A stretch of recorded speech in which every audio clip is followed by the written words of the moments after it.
Hi everybody, I'm a little sick right now. I thought I'd have to wait to record this video because of said sickness, but goddamn, I sound sexy. So, we're just gonna roll with it. Wait, I kinda sound like Bronx now, no? Cane's, only the best fried chicken place out there. I do kinda sound like Bronx. That's kinda cool. You think I should prank call him? Yeah, I am back to DbD, and so soon. But don't worry, this isn't an entry-level publicity stunt. I haven't betrayed your trust entirely. This is a diary entry. At least that's what this script used to be, until I realized that I needed to share this. But before that, let's begin with some reasons I'm not returning to DbD. This won't stop people from commenting about what they think, but they're gonna do that without watching the video, or God forbid, listening to it, so fuck them. Number 1. More views. In case you didn't notice, on average there's a big disparity between the attention my DbD videos get compared to others, and I am thoroughly okay with that. I make videos for me, and me alone, but if all my content only ever got 1 view and 1 comment, and it was from a guy named Antonio Gaming 1999, dude, Antonio would be my lifeblood, and yet I'm lucky enough to have a handful of regular patrons that always make me smile when I see them leave comments. So, as it stands right now, I've got it damn good.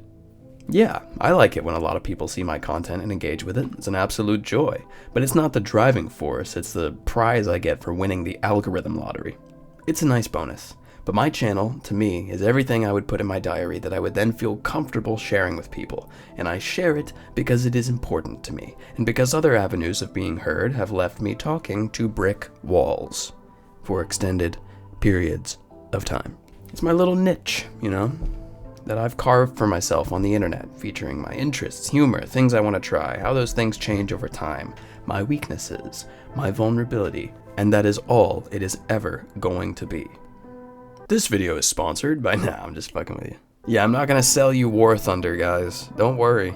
No matter how down bad I get, I'm not gonna sell you fucking, meal in a bag. That does lead into reason number 2, though. Reason number 2, more money. Not only do I not meet monetization requirements at this current moment, but I could survive without it. Pocket change might be nice, but as of now, and the foreseeable future, I don't consider YouTube a job. This is purely a hobby, and you will never see me take a sponsorship for shitty products because I respect my audience. If you want to give me money directly, I appreciate it, but please, there are other creators out there who deserve it far more. If I ever make merch or something like that, then I'd feel less bad about it because you'd be getting something in return, but that is such a long way away if possible. So instead, buy a trans musician's album.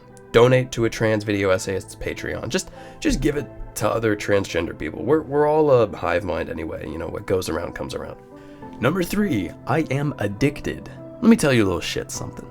Video game addiction is real and can be life-ruining. But you know what else is real and can be life-ruining? Narcotics, alcohol, nicotine, self-harm, sex, weed. This is just me talking here, but Dead by Daylight doesn't hold a fucking candle to Xanax, and as someone who has sampled both, with all due respect, fuck out of here. There are way more fun ways to throw your fucking life away, and I have turned those ways away, using every ounce of willpower I've scraped from the grinder. Addicted? You wouldn't know the first thing. Now here's the funny thing. Well, it's not funny, it's sad. Addicts tend to deny their addiction, right? That much I understand. That's why I'm making this video now, to talk about a different kind of addiction. Alright, now that that's out of the way, let me give you all the good news, bad news. The good news is that I only have 1 reason for returning. The bad news is, you know how long this video is, so if you'd like a simple, quick, and uncomplicated reason, I do not have one at all. This is not a video about how BHVR won me back, nor will I spend time talking about DbD itself over anything else I'm prepared to talk about. The understanding of the prompt for my desire to play this game again, and to make videos about it, requires that I let y'all in on a secret, with the goal of me telling you that it no longer becomes a secret. Something I do innately and unintentionally all of the time is, whenever I'm in the middle of a low point with my mood, I take the thing that I typically love the most, and I try to get as far away from it as possible. If it's a person, I make distance from them and become a complete inhospitable asshole if they push me on it. And if it's a thing, I cut it out cold turkey. The achievement of this entire activity this ritual, is a specific type of feeling I call love withdrawal. Love withdrawal is the goal here, and it's an important component of my depression that keeps me validated in my misery, because when I feel bad, I need everything around me to make me feel bad too. Otherwise, it means that I have to do something about it. I don't get to blame anything but my own lack of effort in the matter if I'm surrounded by support, love, and engaging activities, right? So I remove them. If I cannot remove them, I denounce them. Some of these activities and people have earned their distance. Most have not. And removing all of them at once is a terrible fucking idea and a bad habit of mine. My self-awareness in the matter, that this is what I'm doing and why I do it, has only bubbled to the surface recently. I can observe that my behaviors take this pattern, but I still felt helpless in doing anything about it until I genuinely and honestly opened up about it to a therapist after years of dodging, masking, fronting, and performance to said therapist. Sometimes it takes that long. Love withdrawal is not the type of withdrawal I feel from addiction. That shit hits a little different. Addiction takes someone else's comment or a certain situation or a very, very rare breed of epiphany to help you realize that you are in the throes. And the first step of any addict is typically to deny that you are addicted. Me and addiction, we go way back. And on that note, you're just going to have to trust me for now. So with that in mind, the specific principle of you're going to be the first person to deny you're addicted has led me over the years to believe you're going to deny you're addicted. So assuming the worst, that you already are addicted, and cutting it out ASAP is what's going to keep you real. Not healthy. Real. Real to me feels like misery. It's my default, and that is yet another important part of the cycle. And my belief in this line of thinking, the fear that I could let addiction take hold of me again, has led me to denounce good things. Things that make me feel good and loved, and the good kind of loved. None of that parasocial manufactured chemical shit. I used to be addicted to, well, drugs, obviously, but also really bad people. My vice was spending time with psychos and assholes. Vicious case of the Harley Quinn mindset. Dependent love and living willfully manipulated, the 411. What that did to me over time is made me believe that if I got too attached to anything or anyone, even if those things or people were genuinely lovely, the deep happiness I felt while around them could spell doom if they disappeared, and that if I was strong, it meant having fleeting attachment to all. In reality, not the feeling of reality, but in reality, it is a blessing to be attached healthily to anything, because that's what life is all about. Opening yourself up routinely, repeatedly, and being hurt, because the hurt is what you don't even realize you're doing it all for. The hurt that with time leads to strength. And true strength hails from living happily in spite of your hurt. But this is my own brain, my own hurt. It made me feel different, like I couldn't use the same methods I would prescribe to someone else. If you've been through something like this, you probably understand. Can't see the forest for the trees and all that. And if you've ever lost someone close to you, you may have felt a similar way, that to escape that hurt, you'd need to never let anyone that close to you ever again. And if you are familiar with the cycle that a depressed mind can travel through, you already know that sometimes, randomly, one day, you feel a little better out of fucking nowhere. The storm turns to drizzle, then to sunshine, and no, it's not gonna last forever, but it's a gasp of air. You try to reach back out to everything you just cut loose, and not everything, and definitely not everybody, is gonna be there when you get back. So, you get fucking sad again. And there's your cycle. And in the center of this cycle is one's brain, the smug pink bastard. I could have everything I love at arm's reach all of the time, and yet this monster requires both strict medication that can come with a variety of exhausting side effects or prove to be ineffective after a trial period of up to 4 to 6 months, and it requires effort put into the process of self-regulating, habit-changing, things that take more effort than you could possibly scrounge when you can't even cook up a stovetop quesadilla for yourself. But guess what, ho? It's been years of therapy, and finally I can bring myself to be honest. That honesty has net me mixed reactions from peers and family, and has left me explaining myself desperately, not with the intent of making them understand, but making them finally hear me in all of my confusion. I'm seeking more efficient medications, and it only took about 6 doctors in a row who were barely listening to me for me to consider that if they cannot listen to me, I will shout And now it's easier. Easier to take those steps to self-regulate, behavioral activation type shit. Easier to go touch grass. Easier to start to accept that most of my life is going to be spent doing menial work, but that I can accept that in a way that doesn't make me a complacent, giddy idiot or a complete doomer. Easier to enjoy the things I like to do, video editing, script writing, video games, and easier to stand up for myself to the people who would much rather see me behind the wheel of a forklift with a family of 4, or as a completely different type of human being that would make them feel more comfortable, warmer, and more inclined to understand me. Fuck you. I'm gonna be happy. And yet the cycle. While that cycle is paused for now, I cannot promise it is gone forever, nor do I get to, but I get to try. I get to try, and I get to fail, goddammit, and I get to take a lifetime to do it if I have to, and now you know about it. This was a secret, remember? And now you know.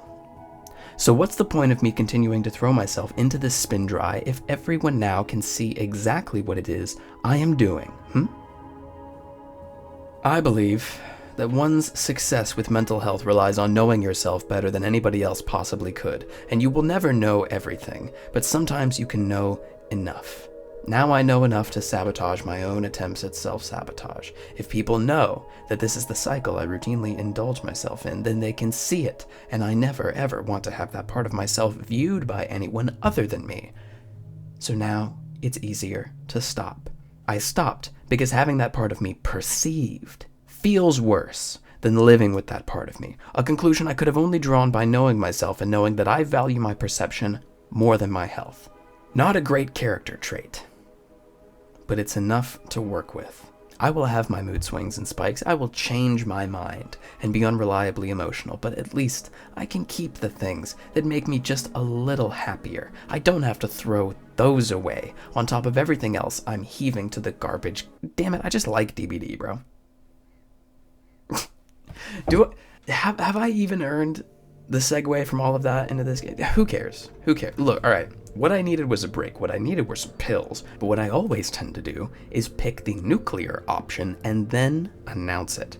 And the announcement stage of this cycle is always the fucking worst. I've done this announcement thing with people, with certain drugs, habits, hobbies. I tell everybody I'm done with them. Done with X, done with Y, and most definitely done with Z. And then I'm crawling back later when nobody's watching. The catch is that X and Y were things I rightfully needed to put down, but Z was an unnecessary casualty I threw away to deliberately punish myself. The denouncement announcement, that is so fun to say, is the most sinister piece of this puzzle because now I've made my case for everyone to see, and any form of backtracking or further contemplation requires honesty, vulnerability, and an admission that sorry y'all, I was bullshitting you. And bullshitting me. I do it when I get sad. Hey look, it's Cheryl's feet. And in most cases, the admission and then the take-backsies is what both drives people away and makes them feel like I've never been honest with them. And I hate doing that. So I make the announcement that I'm quitting X, Y, and my dear definitely Z, and then any thought I have as the weeks go by that gee, maybe Z wasn't so bad, is squashed by the inner monologue telling me that I could never be met with support from the people I just announced all that shit to, and that I could never trust myself to make a good judgment for once. And then I suffer. Because I don't want to make people feel that they can't trust me or that I'm wasting their time with a video that won't be relevant in another few weeks as the cycle rears back. So I try not telling them, but bottling it the fuck up makes me boil it the fuck over. I truly am my mother's daughter, but now I breathe. Since I'm sick right now, I don't breathe very well, but I breathe in and out. And at the end of each breath, I don't feel peace, but I do feel better about the idea that I don't need to be one note or predictable or even honest all of the time. Most people aren't. I get to decide and decide again and take it back and share the thought process with others without listening to any judgment that couldn't matter to me. I get to be human, not a nun, not a symbol, not a thesis written in glittery pen ink and emojis. And if you couldn't tell by now, this isn't really about DbD anymore. But this shit-ass game, and my love for this shit-ass game, just so happened to be the thing that helped me understand this part of myself a bit better. And now there is only one option left for me, and here it is. I'm sorry. I was frustrated with the game. I was bullshitting you. And I was bullshitting me. I do it when I get sad. But no, get Cheryl's feet out of here. Get him out of here. Listen, no more stupid purchases for this game until it earns back exactly what it's lost. Dead by Daylight has inadvertently meant something to me beyond what any developer ever intended it to do, and that has earned my continued patronage, not further purchase. I have my Michaela Nunn outfit and plenty of other scrappy little skins. That's it. New killers, survivors, and content drops? Tell you what, I'll think about buying it if it fucking works. If it's not obnoxious for a majority of players to deal with, if it's not condemned by the community and then ignored by the developers, sure, I'll throw a fucking $5 at it if it works. Is my dinky little protest gonna stop the style over substance trajectory of this game? No. Is it gonna help the developers understand their own game more? No, they're completely fucked on that front. However, it does make me feel better participating in this game's existence because I love it. I love this game. I love to share my love for this game. I love to make videos about this game, and when I stop loving it, I need a break, and after the break, I appreciate it more, even for the things it fails to do, for the things it tries for the sake of trying something new and accidentally breaking everything else, but the things it never in a million years could do for anybody else but me. That's my reason. Only one, technically. I'm gonna keep my video up about the last match of Dead by Daylight I ever played. The reasons being, number one, I'm not a pussy. Number two, it was an essential video I had to make. And I consider it part one of this messy process. Phase one of the cycle. I stand by the fact that DbD is a terrible fucking game that is only around now thanks to the bottled lightning that still manages to power it, but more importantly because of you, the community. And also constant license agreements, let's be fair. I stand by the fact that most of my matches are displays of how awful solo queue can be, that regularly people just decide to give up on a match but keep queuing anyway as if that's gonna stop them from sucking ass at this game. I stand by the fact that yeah, if you enjoy this game, you're a crazy motherfucker. But at this point, I don't know what else to call myself. Yeah, some people use this game as a torture simulator, but you have no idea how good it feels to not do that. But still feel that itch to torture? You ought to give it a fucking try sometime. I can let the bullshit roll off my shoulders now. I can take a break if the vibes are rancid, not have to put my foot in the ground and proclaim it, because everybody else is already feeling the same way too. I can be the type of player that I'd want to play against, regardless of how bitchless and soggy my teammates and opponents might be, without feeling like a martyr. And I can do that willingly, without being bribed by Cheryl's feet, because I'd be playing this game without them anyway. The most humbling truth about all this shit, mental health, your life, this game. The humbling truth is that you are so screwed, and you gotta find a way to be happy about it healthily. You are so screwed. Be happy about it healthily. The healthily here is doing some heavy lifting, I know, but you're gonna have to find what works for you in that respect. It always feels like there's some deeper truth hiding underneath that reason that's gonna make it make sense, but no. Being screwed isn't a terminal sentence either. You pick your battles, you break your own cycles. One size does not fit all. You will have to find your own solutions, and I can't say for certain how to do so, but for now, you roll with it. It sucks, so find a way to vent. Write about it. Draw something. Find a way to communicate with others, and you make the very best out of it that you can, and that is all you ever need to do. Just get it out of your system. Whatever it takes. Don't do, okay, when I say whatever it takes, don't take explosives into, like, bowling alleys, alright? Whatever it takes within reason, you understand. To everyone that commented in solidarity with my announcement for quitting the game, and have talked about themselves quitting, I'm especially sorry for the confusion and for the solidarity that I provided at the time that might ring a bit hollow now. But let me assure you, if DbD is a problem in your life and does more harm than good, then quitting is the right call, and you're doing a lot for yourself by sticking to it. And in case no one has mentioned, for whatever it is worth, I am proud of you for doing so. And you should be proud of yourself too. That's life. That's concrete, baby.